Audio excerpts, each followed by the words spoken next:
విద్యార్థుల తల్లిదండ్రులారా గమనించండి. క్రమశిక్షణ లేని విద్యార్థి నిరర్ధకమైన చదువు చదువుతాడు.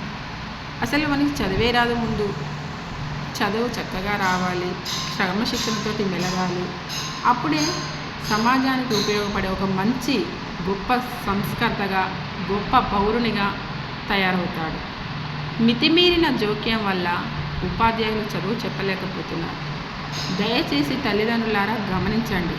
చీటికి మాటికి ఉపాధ్యాయుల మీద దండయాత్ర చేయకండి. గవర్నమెంట్ స్కూళ్ళు మా హక్కు మేము ఇలాగే ఉంటాము అని విద్యార్థుల తల్లిదండ్రులు అనడం ఎంతవరకు కరెక్ట్ అండి?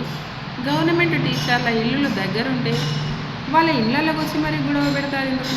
మా పిల్లల్ని ఏమన్నారు? ఏమంటారండి మీ పిల్లల్ని? చదువు చెప్పడం మా బాధ్యత ఎంతనో వారిని క్రమశిక్షణతో కూడిన విద్యను అందించడం కూడా మాది అంతే బాధ్యత. మా బాధ్యతను మేము సక్రమంగా నిర్వర్తించనివ్వండి. మీరు మీ బాధ్యతను తెలుసుకోండి. మితిమీరిన జోక్యంతో వచ్చి మీ పిల్లల యొక్క జీవితాలను నాశనం చేయకండి.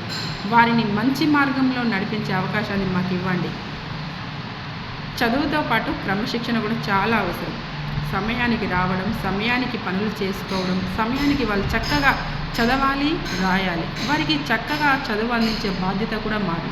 మరి ఆ బాధ్యత నిర్వర్తించే క్రమంలో సామధాన భేద దండోపాయాలను ఉపయోగించడం అనేది చాలా అవసరం. అవే గనక లేకపోతే మేము విద్యార్థులకు చదువు చెప్పలేము. ముందు క్రమశిక్షణలో పెట్టగలిగినప్పుడే మేము వాళ్ళని చక్కగా చదివించగలుగుతాము. మీ విద్యార్థుల యొక్క జీవితాన్ని తీర్చిదిద్దే అవకాశాన్ని మాకు ఇవ్వండి. మీరు కూడా వారి యొక్క భవిష్యత్తుకు అడ్డు రాకండి. మా పిల్లలు అంటారు. మీ పిల్లలు పొద్దంతా ఉండేది మా దగ్గరనే కదా. మరి అలాంటప్పుడు మీరు ఎందుకు ఇలా చేస్తున్నారు? మీరు మితిమీరి ప్రవర్తించకండి. మీరు బుద్ధి నేర్పించరు, మమ్మల్ని నేర్పించనివ్వరు. ఇలా చేస్తే ఎలాగండి? సమాజాన్ని చెడు చేసే ఒక బాధ్యత లేని యువతగా వాళ్ళు తయారయ్యి